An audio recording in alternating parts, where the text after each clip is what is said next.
오늘 우리에게 주신 하나님의 말씀은 사도행전 10장 24절에서 43절까지의 말씀입니다. 사도행전 10장 24절에서 43절까지의 말씀입니다. 다만 24절 봉독해드리고 30절부터 43절까지 좀 길지만 하나님의 말씀 제가 받들어 봉독하겠습니다. 24절입니다. 이튿날 가이사랴에 들어가니 고넬료가 그의 친척과 가까운 친구들을 모아 기다리더니 30절요. 고넬료가 이르되 내가 나흘 전 이맘때까지 내 집에서 제9시 기도를 하는데 갑자기 한 사람이 빛난 옷을 입고 내 앞에 서서 말하되 고넬료야, 하나님이 내 기도를 들으시고 내 구제를 기억하셨으니 사람을 요바에 보내어 베드로라 하는 시몬을 청하라. 그가 바닷가 무두장이 시몬의 집에 유숙하느니라 하시기로 내가 곧 당신에게 사람을 보내었는데 오셨으니 잘하였나이다. 이제 우리는 주께서 당신에게 명하신 모든 것을 듣고자 하여 다 하나님 앞에 있나이다. 베드로가 입을 열어 말하되 내가 참으로 하나님은 사람의 외모를 보지 아니하시고 각 나라 중 하나님을 경외하며 의를 행하는 사람은 다 받으시는 줄 깨달았도다. 만유의 주 되신 예수 그리스도로 말미암아 화평의 복음을 전하사 이스라엘 자손들에게 보내신 말씀 곧 요한이 그 세례를 반포한 후에 갈릴리에서 시작하여 온 유대에 두루 전파된 그것을 너희도 알거니와 하나님이 나사렛 예수에게 성령과 능력을 기름 붓듯 하셨음에 그가 두루 다니시며 선한 일을 행하시고 마귀에게 눌린 모든 사람을 고치셨으니 이는 하나님이 함께 하셨습니다. 우리는 유대인의 땅과 예루살렘에서 그가 행하신 모든 일의 증인이라. 그들이 나무에 달아 죽였으나 하나님이 사흘 만에 다시 살리시사 나타내시되 모든 백성에게 하신 것이 아니요 오직 미리 택하신 증인 곧 죽은 자 가운데서 부활하신 후 그를 모시고 음식을 먹은 우리에게 하신 것이라. 우리에게 명하사 백성에게 전도하되 하나님이 살아있는 자와 죽은 자의 재판장으로 정하신 자가 곧 이 사람인 것을 증언하게 하셨고 그에 대하여 모든 선지자도 증언하되 그를 믿는 사람들이 다 그의 이름을 힘입어 죄 사함을 받는다 하였느니라. 아멘. 할렐루야. 오늘 주님은 부활하셨습니다. 부활의 아침 이 고백이 저와 여러분들에게 늘 넘쳐나기를 주님의 이름으로 축복합니다. 오늘 우리는 얼마나 부활신앙을 가지고 살아가고 있습니까? 주님이 부활하셔서 제자들에게 나타나신 것처럼 오늘 우리의 삶에도 주님의 부활의 은혜가 넘치기를 소망합니다. 짧은 식구 하나 읽어드리겠습니다. 모진 비바람에 마침내 꽃이 누웠다. 살아야지. 일어나거라. 꽃아, 새끼들 밥 해먹여 학교 보내야지. 김사인의 시 꽃의 한 구절입니다. 밤새 고열로 몸과 마음이 무너져도 일상은 유지되려 하는 것, 우리는 누워있을 틈이 없습니다. 창밖에 모진 비바람에 누워버린 꽃이 보였습니다. 꼭 앓고 있는 우리 같습니다. 저 쓰러진 꽃도 아파 누운 우리도 일어나야만 합니다. 그 이유는 새끼들 밥 먹이고 회사 살리고 나라를 살려야 하고 이 사명이 신종 코로나 바이러스 감염증으로 아픈 우리를 일깨웁니다. 식구 중에 일어나거라 꽃아, 새끼들 밥 해먹여 학교 보내야지라는 말이 있습니다. 꽃에게 그리고 자신에게 이렇게 말하고는 일어나려 몸을 부르르 떱니다. 이런 우리에게 주님이 손을 잡아 주심을 믿으시기 바랍니다. 일으켜 주심을 믿으시기 바랍니다. 죽은 자가 다시 살아나심 같이 마치 죽은 모습의 우리의 삶이 다시 일어나기를 소망합니다. 개나리 진달래 벌써부터 이제 유체는 지금 다 지려고 하려고 폼 잡고 있습니다. 봄은 어김없이 온 것처럼 주님의 은혜로 이 아픔의 시기, 시련의 시기, 고통의 시간 속에서도 회복의 봄꽃이 피었습니다. 부활의 아침, 이러한 은혜가 저와 여러분의 삶에, 우리의 가정에, 우리 교회에, 이 나라에 가득하기를 주님의 이름으로 축복합니다. 오늘 본문 39절 이하를 보면은 아주 짧은 부활 선포를 볼 수 있습니다. 4가지 핵심 사항을 아무런 수식어 없이 연결한 말씀은 다음과 같습니다. 유대인들이 예수를 나무에 달아 죽였다. 하나님이 사흘 만에 다시 살리셨다. 부활로 우리에게 그리스도를 정언하게 하셨다. 마지막으로 그를 믿는 사람들은 죄 사함을 받는다. 부활의 핵심입니다. 이보다 더 명료한 부활의 선포는 없습니다.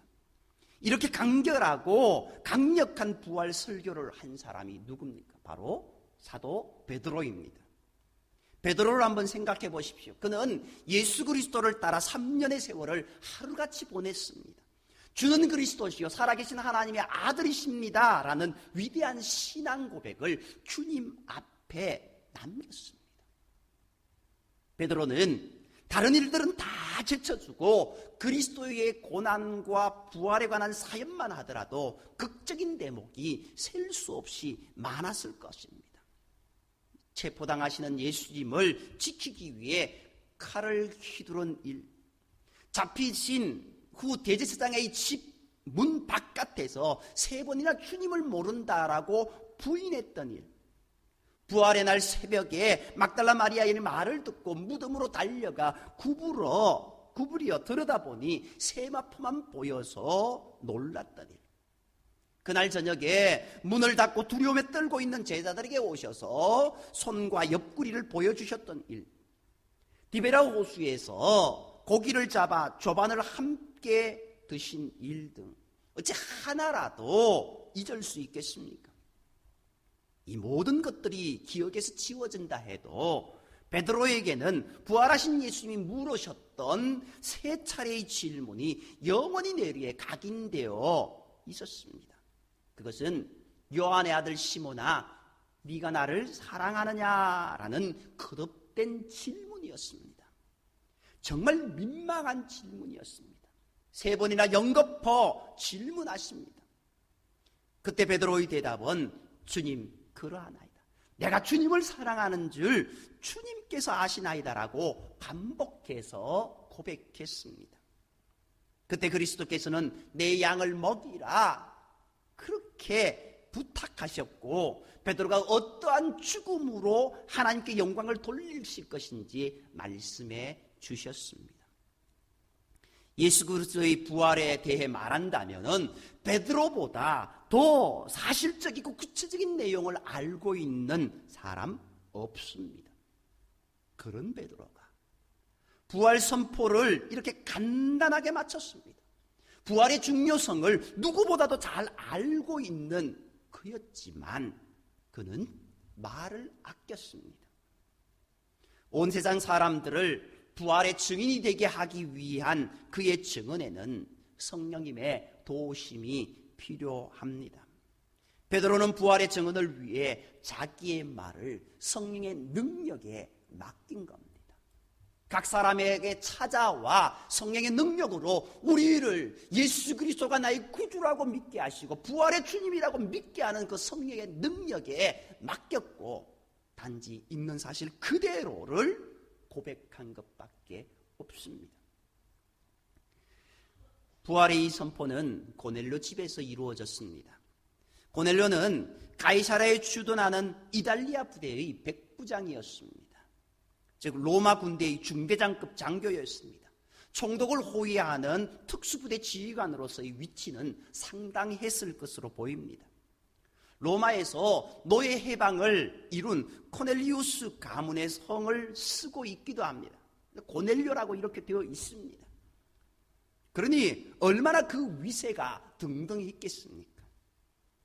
이 이방인이 경건한 그리스도인이 되어 자기 집에 베드로를 초대하였습니다. 유대인인 사도가 이방인인 로마 군인의 집을 찾은 것은 놀랄만한 사건이었습니다. 이 사건을 통해서 이방인에게 예수님의 부활을 증언하고 구원을 선포하는 사역이 시작된 겁니다.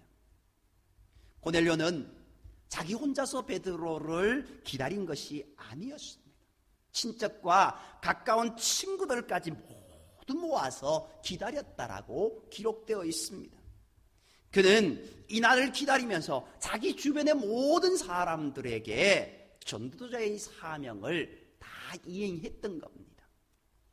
복음은 홀로 받는 것이 아니라 여러 사람을 이끌어 함께 은혜를 나누는 것입니다. 이 은혜가 우리에게도 있어야 될 줄 믿습니다. 고넬료는 베드로가 온 그 상황 가운데 베드로의 발 앞에 엎드려 절하며 최대의 존대의 표현을 했습니다. 베드로는 너무 황당하여서 그를 이렇게 세우는 겸손한 모습을 보였습니다. 모든 것이 준비되었습니다. 예수 그리스도의 복음과 부활의 증언은 이제부터 이방 사람들에게 구원의 소식으로 전파될 것입니다. 고넬료가 이렇게 말합니다.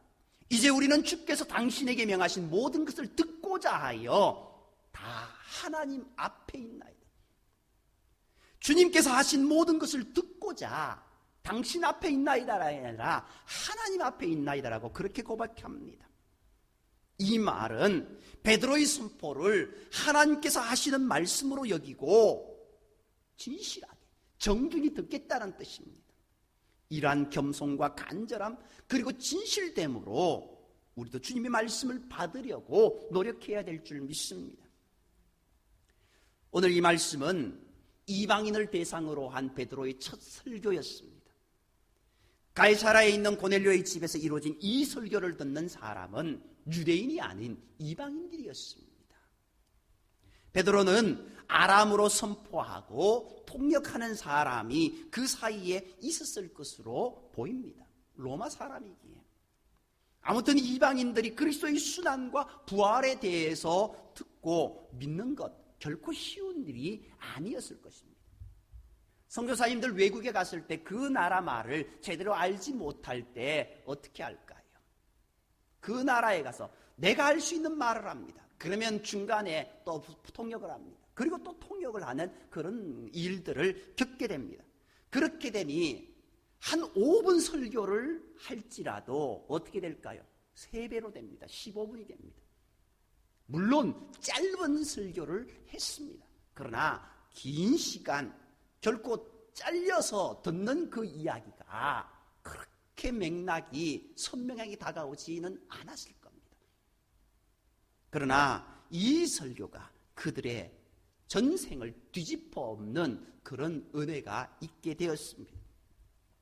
이 설교의 서두는요, 어느 나라를 막론하고 하나님을 경외하며 의를 행하는 사람은 다 받아들여 구원하신다라는 것으로 시작하고 있습니다. 마치 십자가상에 달려서 마지막 시간을 보낼 때 좌우에 있는 강도 중에 한편 강도가 그렇게 간절히 기도했을 때 네가 오늘 나와 함께 낙원에 있으라고 했던 그 말처럼 하나님을 받아들인, 예수님을 받아들인 그에게 구원의 은혜가 임하게 되었던 것처럼 이 모습에도 있게 된다는 겁니다. 이어서 예수 그리스도가 세상에 오신 목적과 성령으로 기름 부음을 받아 선한 사역을 하셨던 모든 것들이 밝혀집니다. 핵심은 그리스도의 순환과 부활이었습니다. 예수님은 나무에 달려 죽임을 당하셨으나 하나님께서 사흘 만에 다시 살리셨다고 하였습니다. 베드로는 자기가 부활을 증명할 사명을 지닌 사람이라 말하면서 그리스도께서 세상의 재판장으로 다시 오실 것과 믿음으로 죄 사함을 받게 되는 진리를 선포했습니다. 부활의 선포의 서두는 하나님은 온 세상 사람들을 다 받으시는 분이라는 것이었습니다. 사람은 외모를 취하지 않으시는 하나님이십니다. 사람의 외모를 취하지 않으시는 하나님이십니다. 이는 하나님께서 다윗을 왕으로 택하셨을 때 사무엘에게 하신 말씀을 생각나게 합니다. 그때는 사람의 용모나 키가 외모의 대상이 되어서나 이제는 본문의 외모가 각 나라와 연결되어 있습니다. 인종차별라는 말을 듣습니다. 코로나19로 인하여서 한국 사람들, 아시아인들에 대한 인종차별이 많이 있습니다. 이것처럼 어찌 보면은요, 이 각 나라라는 것도 편견에 쓰이는 말입니다. 여기에 외모라는 말도요, 나라와 종족에 대한 편견을 가리키는 의미로 쓰였습니다. 그러나 하나님은 국가 간의 편애를 두지 않으셨습니다. 약속을 받은 상속자라고 자랑하며 오만한 길로 빠진 유대인들보다 하나님을 경외하며 의를 행하는 이방인들을 사랑하며 다 받아두신다는 것입니다. 우리 민족도 예수 그리스도를 오랫동안 알지 못한 채 살아왔었지 않습니까? 그러나 이 땅에 복음을 전파하면서 이방인 고넬료와 그의 친척들처럼 부활과 제사함을 믿었습니다. 그 결과 이 땅에도 하나님의 구원의 은총이 내려졌습니다. 하나님께서 우리를 받아주신 겁니다. 하나님께서 나를 받아주신 것입니다. 이제 가이사라가 은혜의 자리가 되었습니다. 로마의 문화가 상륙하여 도시 이름도 로마 황제 가이사의 이름을 땄고 유대인과 이방인의 충돌이 유독 많았던 이 항구 도시에 부활의 복음이 울려 퍼졌습니다. 이곳에 살면서 부활을 믿게 된 경건한 사람들은 종족을 초월하여서 세계 선교의 밑거름이 되어 갔던 겁니다. 예수 그리스도의 부활을 믿기 위하여 우리가 먼저 알아야 할 점은 그리스도가 화평의 복음을 전하러 오셨다라는 사실입니다. 하나님과 인간 사이를 갈라놓은 죄를 그리스도께서 대신 지시고 화목제물이 되셨습니다. 그래야 인간과 하나님의 관계를 화평하게 하셨습니다. 예수님께서 세례를 받으실 때 성령님은 하늘문을 여시고 그 위에 임하셨습니다. 세례를 받으시고 기도하실 때에 하늘이 열리며 성령이 비둘기 같은 형체로 그 위에 강림하시더니 하늘로부터 소리가 나기를 너는 내 사랑하는 아들이라 내가 너를 기뻐하노라 라고 말씀하시면서 그 하나님의 은혜가 예수님께 응하게 되었고 그리고 그 성령의 역사는 예수님의 십자가의 길 그 끝까지 이어지게 되었던 겁니다. 그리고 나사렛 회당에 가신 예수님은 주 여호와의 영이 내게 내리셨으니 이는 여호와께서 내게 기름을 부으사로 시작하는 이사야 61장 1절 이하의 말씀을 읽으시며 이 글이 오늘 너희 귀에 응하였다라고 말씀하십니다. 그로부터 하나님의 나라를 향한 그리스도의 선한 일과 마귀를 물리치시는 사역이 시작되었습니다. 베드로는 자기와 동료 제자들이 그리스도의 사역의 증인임을 밝힙니다. 이 모든 일은 하나님이 함께 하심으로 일어난 것임을 강조하였습니다. 그때 일어났던 능력의 성령님은요, 베드로가 부활 선포를 하는 그 자리에 다시 내려오셨습니다. 그리고 이방 땅에도 오순절의 사건이 시작되었던 겁니다. 그리스도를 거부한 어둠의 세력은 예수 그리스도를 나무에 달아 죽였습니다. 베드로는 이전에 공회 앞에서 선포할 때도 너희가 나무에 달아 죽인 예수를 우리 조상의 하나님이 살리셨다라는 표현을 썼습니다. 율법을 알았던 유대인들은 나무에 달린 자는 하나님께 저주를 받았습니다 라고 말하면서 저주의 예수님을 연결하여 최대의 치욕을 주려 했습니다. 그러나 베드로는 하나님께서 사흘 만에 다시 살리셔서 그리스도를 높여주셨다라고 선포합니다. 베드로는 이 설교를 통해서 자신이 부활의 증인이 되기를 바라고 또 선포를 듣는 많은 사람들도 그렇게 되도록 권고한 겁니다. 친히 음식을 먹게 하시고 그 자리에까지 찾아오신 것, 부활의 그리스도를 증언하라는 권고이고 명령으로 이해한 겁니다. 이제 예수 그리스도의 이름으로 세례를 받고 성찬에 참여하는 사람은 부활의 증인이 되어 이 세상으로 나가는 그런 은혜가 있게 되는 겁니다. 저와 여러분이 이러한 은혜를 입게 되었습니다. 우리는 날마다 부활에 참여합니다. 날마다 주님의 은혜 아래 있습니다. 날마다 주님을 고백하며 나의 구주로 받아들이며 그것을 선포하는 입이 되어야 될 줄 믿습니다. 부활의 아침, 저희들 가운데 어떤 믿음이 있습니까? 예수 그리스도께서 살아나셨다라고, 예수 그리스도가 살아나셨다라고 그렇게 고백하는 저와 여러분이 되어야 될 줄 믿습니다. 단지 그 단순한 고백이 아니라 예수 그리스도가 살아나심에 대한 우리의 믿음의 고백, 삶의 고백이 있어야 될 줄 믿습니다. 하나님께서는 살아있는 자와 죽은 자의 재판장으로서 예수 그리스도를 정해 세우셨습니다. 그리스도께서 심판하실 때 그를 믿는 사람들은 죄 사함을 얻게 될 겁니다.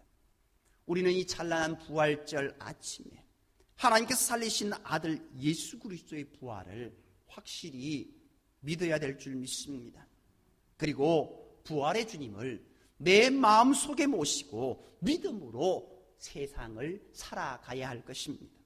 더 나아가 나만 부활의 주님을 모시고 살아가는 것이 아니라 성령의 능력을 받아 온 세계에 화평의 복음을 전하는 그리스도인이 되어야 될 줄 믿습니다.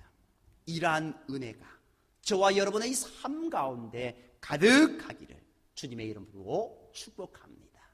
기도드리겠습니다.